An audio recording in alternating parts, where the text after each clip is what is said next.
Saudara-saudara, kita maklum bahwa sholat merupakan sarana yang paling efektif untuk mendekatkan manusia kepada Allah. Makin dekat manusia dengan Allah, makin tidak senang iblis dan setan.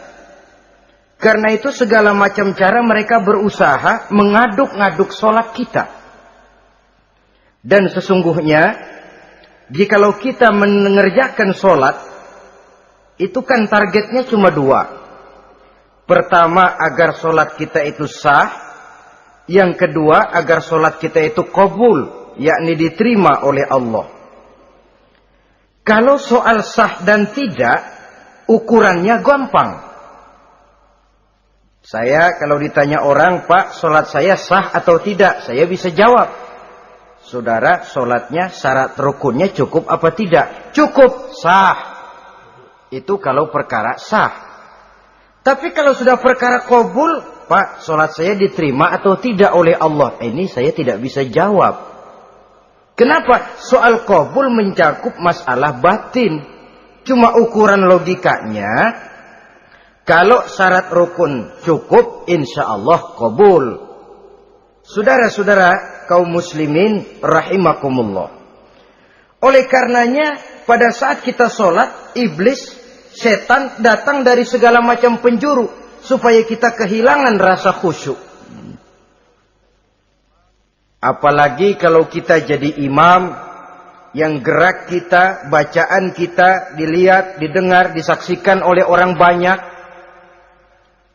Digodanya gerakan kita, dibolak-baliknya hati kita supaya di dalam sholat itu banyak yang kita ingat, hal-hal yang tidak ada hubungannya dengan sholat. Kadang-kadang belum sholat kita ribut nyari pulpen. Enggak ketemu. Begitu takbir ingat pulpen di atas lemari. Mulai goncang lagi niat kita sholat. Kadang-kadang kalau hati tidak bisa dipermainkan, iblis berbisik lagi. Gerakan kita dalam sholat tidak mencerminkan kekhusyuan. Kalau gerak juga ternyata masih bisa khusyuk, bacaan kita dibuatnya kita seperti dikejar-kejar waktu. Sholat Isya misalnya, dengan cara kilat khusus, super singkat. Saya katakan tadi, apalagi kalau kita jadi imam, iblis mudah mendatangkan penyakit riya. Karena mengimami orang banyak, lalu supaya dikira alim, dibuatlah sholatnya itu mantep-mantep. Surahnya dicari yang panjang-panjang. Paling pendek sabihis sama wadduha.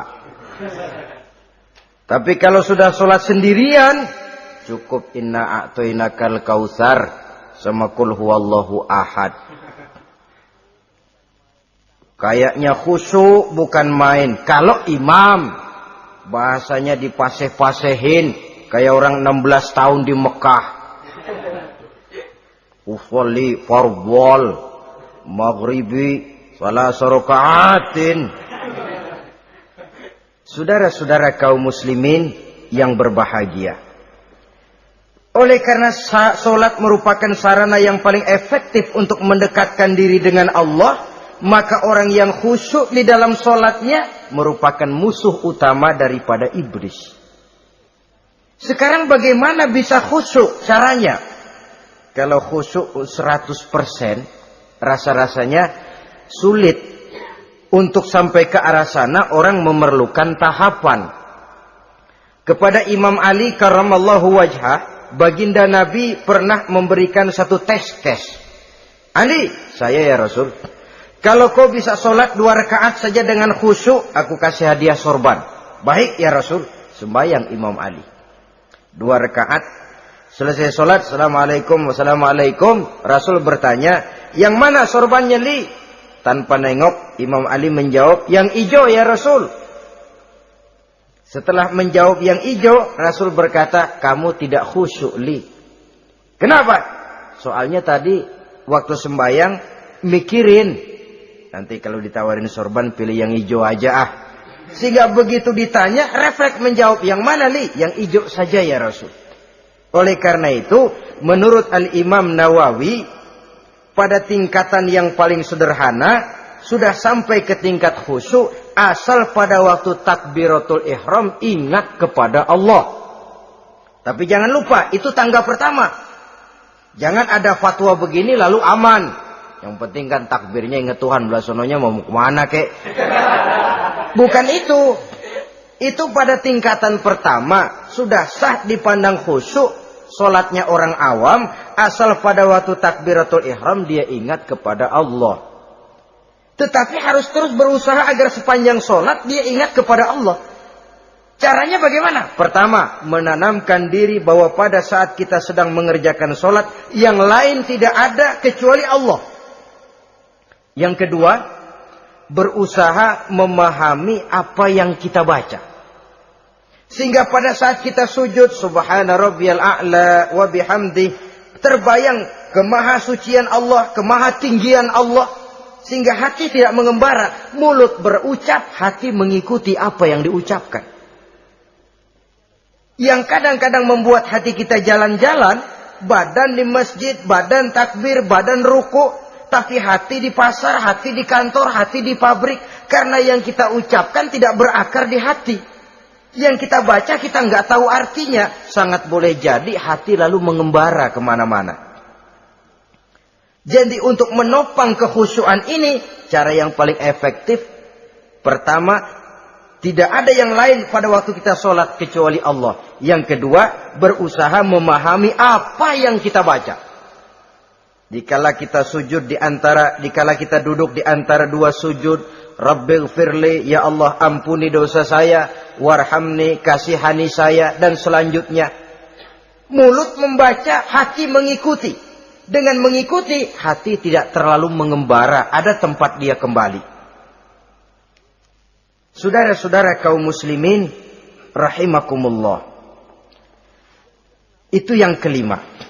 Yang keenam, yang menjadi musuh iblis, mu'minun nasih. Orang mukmin yang suka memberikan nasihat. Orang mukmin yang suka memberikan petunjuk. Termasuk juru-juru dakwah, para muballigh itu merupakan musuh utama iblis. Kenapa? Tiap hari iblis kampanye. Tiap hari iblis mengajak dengan segala macam cara yang kalau perlu dia berikan kamuflase. Dia berikan fata morgana. Kalau perlu, yang haram dia bungkus dengan merek halal. Kalau perlu, kejahatan dia bungkus dengan baju kebajikan. Istilahnya, racun diberi merek madu. Dan itu wajar. Cuma kita tentu harus punya filter, daya saring positif agar tidak salah pilih. Karena iblis ini pintar betul. Kalau kita khusyuk dalam sholat, dia tanamkan kepada kita misalnya. Seperti tadi itu. Sholatmu memang hebat, khusyuk. Di kampung ini tidak ada orang yang sholatnya seperti kamu. Tertanam itu dalam hati kita. Timbul ujub. Akhirnya, iya. Gue lihat-lihat di kampung ini kagak ada yang sembayangi kayak gue. Nah, sudah masuk iblis. Jadi, dia pandai mengikuti gerak hati dan irama denyut jantung manusia ini. Kemana kecenderungan manusia, ke situ dia masuk. Pendeknya iblis itu ibarat tukang joget, dia ngerti benar irama kendang. Saudara-saudara kaum muslimin, rahimakumullah. Termasuk juru-juru dakwah, para mubaligh, orang yang suka memberikan nasihat ini. Mereka memberikan filter kepada umat, kepada jamaah, jangan sampai salah pilih. Dan iblis menyesatkan kita supaya kita salah pilih. Satu contoh ringan. Kalau di depan saudara ada dua buah gelas, yang segelas isinya jamu, yang segelas sirup. Kira-kira saudara minum yang mana? Jamu. Jamu apa sirup? Jamu. Sirup apa jamu? Jamu. Orang yang pikirannya panjang, dia pasti minum jamu. Pahit memang, getir memang. Tapi besok badan sehat, tenaga kuat, gairah kerja ada, kreativitas timbul, semangat menghadapi kehidupan tumbuh. Orang mukmin, orang yang berpandangan jauh ke depan. Pandangannya panjang. Panjang kemana? Tidak cuma ke dunia, sampai juga dia memandang ke alam barzakh, ke akhirat. Sholat itu jamu, pahit. Ngaji, hadir di majelis taklim, itu jamu, pahit.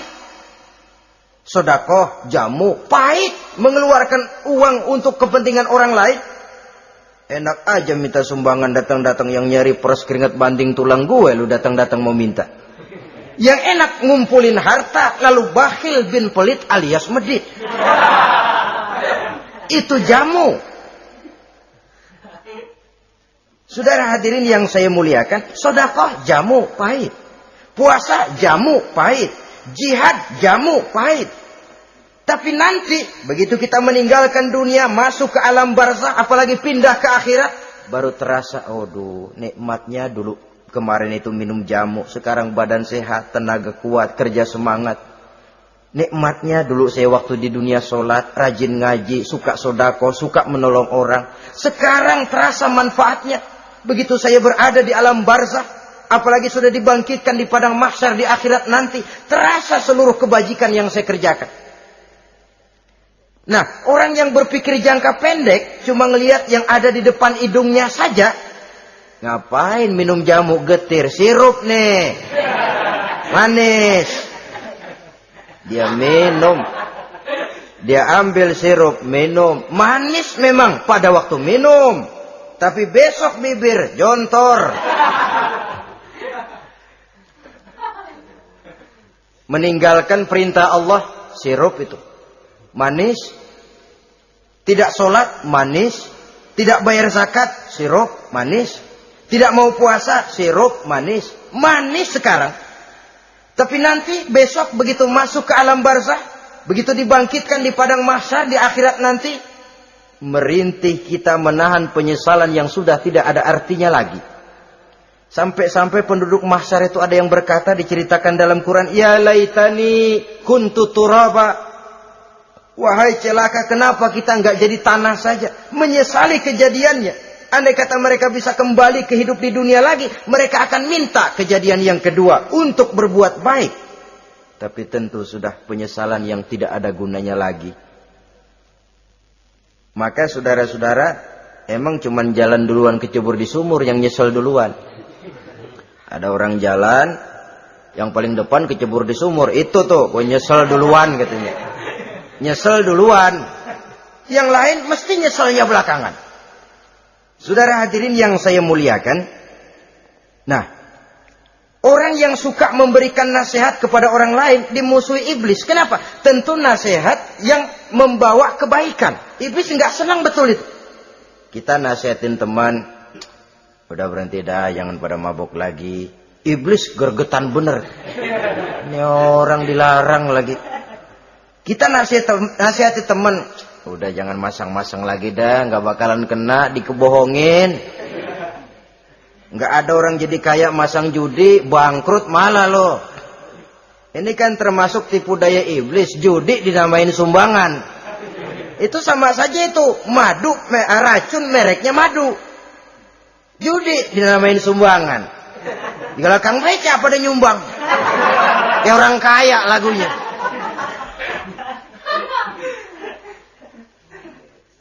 Saudara-saudara kaum muslimin rahimakumullah, adalah kewajiban kita memang untuk tawasau bil haq, saling nasihat menasihati. Setiap kita juru dakwah, setiap kita wajib menyampaikan apa yang sudah kita tahu kepada orang yang belum atau kurang tahu.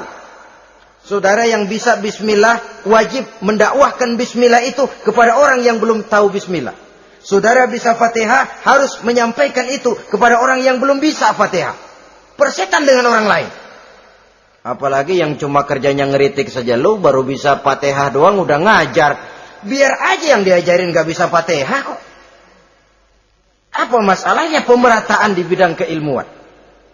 Sebab memang biasa penonton itu selalu lebih pandai menilai, kayaknya lebih pintar dari yang main. Sama saja orang nonton bola ngomel melulu, padahal dia sendiri belum tentu bisa main.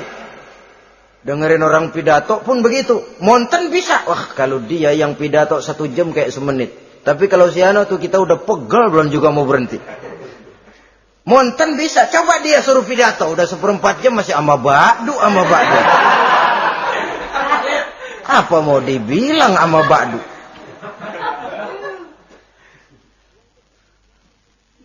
Yang ketujuh, yang menjadi musuhnya iblis, taibun sabitun ala taubatihi.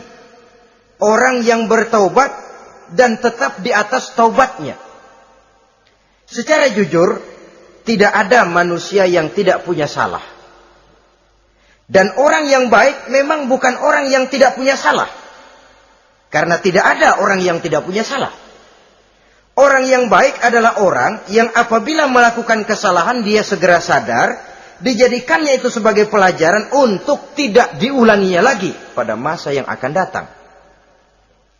Biasanya kita menghakimi orang pintar, kita nggak merasa bahwa kita juga punya kesalahan. Kalau kita ngelihat maling ayam kita teriak, padahal kita nyolong kambing. Lebih besar dari si maling ayam. Merasa diri lebih benar dari yang lain, padahal kita lebih kotor dan lebih jelek. Hilang sifat introspeksinya. Yang kita musuhi, yang kita caci maki, tahu-tahu kita sendiri yang melakukannya. Saudara-saudara kaum muslimin, orang yang bertaubat dan tetap dalam taubatnya stabil, itu musuh iblis. Apa ada orang yang taubatnya nggak tetap? Ada. Yang istilah kita taubat sambal namanya. Kalau dia makan sambal kepedesan, taubat makan sambal. Besok mau makan kagak ada sambal, ngomel. Mana sambal? Kemarin udah taubat. Sekarang mana sambal? Ini taubat yang namanya taubat sambal. Istighfar, habis istighfar. Nyolong lagi. Istighfar lagi. Besok nyolong lagi. Istighfar lagi. Itu taubat yang tidak tetap namanya. Allah Maha Pengasih dan Penyayang dengan segala kebesarannya. Ia akan memaafkan segala perbuatan yang bersifat salah dari hamba-hambanya. Cuma manusia kadang-kadang yang tidak mau memaafkan dirinya sendiri. Amat dungu manusia macam ini. Membiarkan dirinya hanyut berlarut dalam lembah dosa. Sementara dia diberikan umur, tidak digunakannya untuk bertaubat. Innallaha yaqbalu taubatal abdi ma lam yugharghir.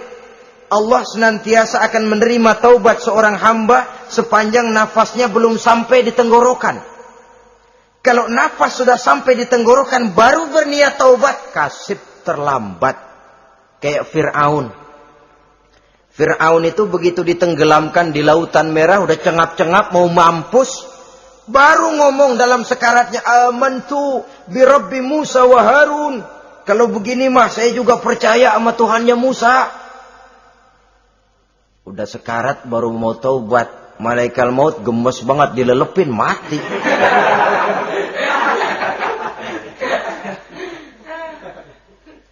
Nah, kepada adik-adik remaja, biasanya kalau sudah bicara taubat, pikiran kita, taubat mah urusan 70 tahun ke atas. Kita masih lama ini. Sebenarnya tidak. Masalah taubat adalah masalah salah dan dosa. Masalah salah dan dosa adalah masalah manusia. Sejak dia akil balik sampai ajal datang merenggut nyawa. Hidup ini tidak selalu berjalan mulus. Hidup ini tidak selalu berjalan di atas kertas putih. Kadang kita tersilap, kadang kita tersalah. Kadang situasi dan kondisi menyebabkan kita berbuat lain dari yang seharusnya. Itu kehidupan. Silih berganti. Oleh karenanya pesan Nabi, wa'at bi'i sayyi'atal hasanah. Perbuatan salah ikuti dengan kebajikan. Dosa iringi dengan taubat. Jangan nunggu. Saya untuk taubat takut nanti bikin lagi. Nah, ini namanya punya harapan mau bikin lagi. Nanti aja dah kalau tua-tuaan. Saudara, kalau dosa itu ditumpuk, itu sama saja kotoran yang menodai hati. Kalau kotoran nggak rajin kita bersihin, dia akan berkarat. Dan kalau sudah berkarat, sudah sulit untuk dibersihkan. Itu makna ungkapan Imamul Ghazali, hati manusia sebening kaca. Lapisan dosa yang dia kerjakan adalah debu yang menutupi jernihnya kaca.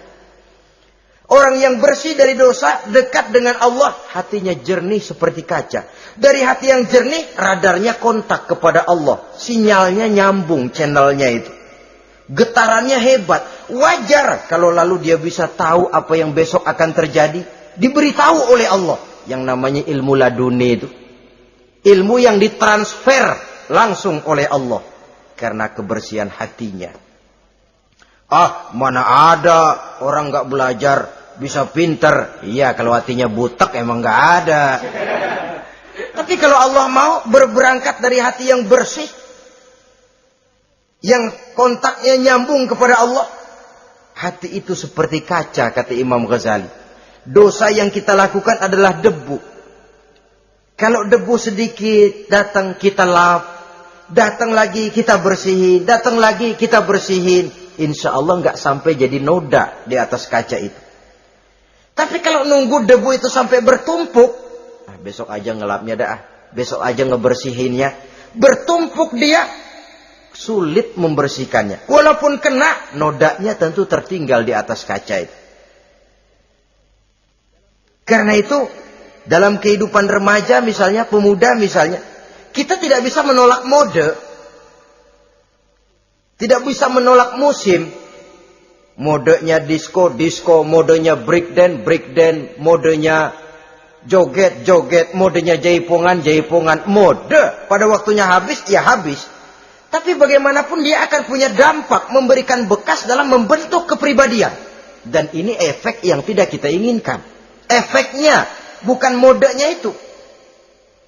Jadi oleh karenanya, saudara-saudara, masalah taubat bukan masalah 70 tahun ke atas. Tapi masalah manusia, sejak dia akil balik sampai ajal datang merenggut nyawa. Sepanjang nafas belum sampai di kerongkongan, Allah akan menerima taubat seorang hamba. Bahkan dalam hadis qudsi Allah menyatakan, "Lau amiltumul khotoya hatta mala'atis sama, thumma nadimtum, fataballahu alaikum." Kalaupun kamu berbuat dosa sampai penuh langit dengan dosamu, kemudian kamu bertaubat dan menyesal, Allah pasti akan menerima taubatmu. Jadi orang yang taubat dengan sebenarnya dan tetap dalam taubatnya, itu musuh iblis. Tapi orang yang taubatnya angin-anginan, iblis demen banget. Dari sembahyang, besok mabok, besoknya lagi nyolong, besoknya lagi zina, besok taubat lagi. Kata iblis, surah, iya lu gocet dah Tuhan.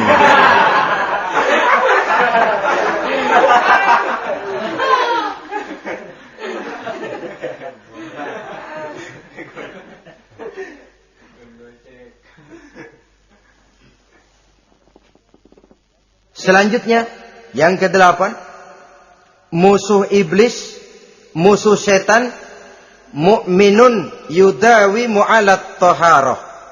Orang mukmin yang membiasakan diri selalu dalam keadaan bersuci. Baik dari hadas kecil, lebih-lebih dari hadas besar. Wudu utamanya memang untuk sholat. Tapi membiasakan wudu dalam kehidupan sangat baik sekali. Mau ke kantor, wudu dulu. Mau ke pasar, wudu dulu. Mau ngajar, wudu dulu. Apa sebabnya? Karena dalam keadaan suci, orang ada sikap memelihara kesuciannya. Kalau kita naik PPD pagi-pagi gelantungan, kalau punya wudu, hati-hati, kesenggol perempuan juga sayang sama wudu. Tapi kalau nggak punya wudu, jangan kesenggol, kita nyeruduk. Ada semacam sikap apik di dalam kehidupan ini. Karena itu biasakan wudu. Untuk menjaga kebersihan diri, kebersihan zohir, kebersihan batin. Belum lagi kemanfaatan di akhirat. Sebab kata Nabi, "Inna ummati ya'tuna yaumal qiyamah ghurran muhajjalin min asharil wudu. Umatku di akhirat nanti akan datang menghadap Allah dengan muka berseri-seri, bersinar-sinar dari sebab sering wudu. Sehingga tidak usah mengaku pun Rasul akan memanggil karena muka yang sering tersentuh air wudu ini. Mu'minun yudawimu 'alat thaharah. Orang mukmin yang selalu membiasakan diri berada dalam keadaan suci, berwudu. Kita lihat ajaran wudu ya. Dari sejak bacaan-bacaannya saja itu sudah membawa manfaat. Lalu dari segi bahwa kita manusia sering tersilap melakukan dosa-dosa kecil. Dosa-dosa kecil itu oleh air wudu dia rontok. Tangan kita suka colak-colek. Pada saat membasuh dua tangan, Allahumma inni as'alukal yumna wal barakah wa a'udzubika minasyu'mi wal halakah. Dosa yang ada di tangan itu rontok. Mata kita suka pelatat-pelotot, enggak karu-karuan. Pada saat membasuh muka, nawaitu raf'al hadasil asghar. Dosa yang ada di mata rontok. Dari segi pembersihan batin. Belum lagi dari segi pembersihan zahir. Sehari semalam kalau 5 kali saja kita terkena air wudu, itu sudah menjaga kesehatan dan kebersihan. Saudara-saudara kaum muslimin rahimakumullah. Yang ke-9, orang yang menjadi musuh iblis yaitu mutawarra'un 'anil haram. Orang yang memelihara diri dari yang diharamkan oleh Allah. Terpelihara dirinya, terpelihara yang dimakannya, yang diminumnya dari jenis-jenis yang haram, baik sedikit maupun banyak. Jangan cuma teriak haram waktu sedikit, tapi giliran banyak halal. Sama saja orang dikasih tahu, itu ada cerita anak-anak, Pak Haji punya anak main judi, dikasih tahu, Pak, anak bapak main judi, astagfirullah katanya. Tapi menang Pak, alhamdulillah.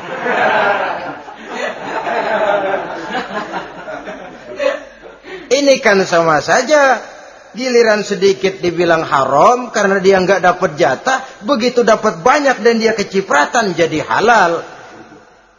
Yang sedikit haram, banyaknya pun juga haram. Yang banyaknya haram, sedikitnya juga haram. Ada orang bilang minuman keras kalau nggak mabukkan nggak haram. Yang memabukkan banyaknya, sedikitnya tetap saja haram. Ma askaro kasiruhu faqaliluhu haramun.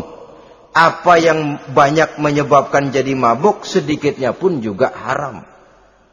Saudara-saudara kaum muslimin, yang ke-10 yang terakhir, musuh daripada iblis ialah mu'minun rahimun, orang mukmin yang berhati pengasih, orang mukmin yang suka menyambung silaturahmi, orang mukmin yang tidak suka bertengkar, orang mukmin yang tidak suka marah-marahan. Kalaupun terpaksa marah, tidak lebih daripada 3 hari. Jadi boleh saja marah kalau alasannya tepat, tapi nggak lebih dari 3 hari. Kalau perlu bikin perjanjian, kita marah ya, 3 hari. Itu limit, tidak halal kata Nabi bagi seorang muslim menjauhi saudaranya lebih dari 3 hari. Tidak halal itu artinya haram. Kita ini kadang-kadang kalau sudah marahan sama tetangga kah, sama teman kah, kadang-kadang suka berlaku perpanjangan waktu. Tidak cukup perpanjangan waktu, ditambah lagi perpanjangan generasi. Enggak cukup kita yang marah, orang lain kita sundut-sundut supaya ngikut marah lagi. Marah pakai ngundang. Kayak mafia lagunya, udah dia marah, orang lain lagi disuruh marah. Saudara hadirin yang saya muliakan, mukmin yang punya sifat belas kasih, berhati jernih, itu musuh utama dari iblis. Tapi mukmin yang suka marah-marahan, tukang hasut dan tukang bakar, itu teman-teman iblis. Oleh karena itu, mudah-mudahan kita semua menjadi musuh iblis. Dan jangan menjadi musuh iblis. Jangan menjadi teman iblis. Sebab iblis sudah kadang memproklamirkan permusuhan. Sekali dia musuh kita, selamanya dia akan tetap menjadi musuh kita. Berusahalah untuk menjadi musuh iblis. Dan jangan sekali-kali toleransi. Jangan berusaha menjadi teman iblis. Inilah yang kita bicarakan pada pertemuan ini. Mudah-mudahan ada manfaatnya. Terima kasih atas segala perhatian. Mohon maaf atas segala kekurangan. Wassalamualaikum warahmatullahi wabarakatuh. Waalaikumsalam warahmatullahi wabarakatuh.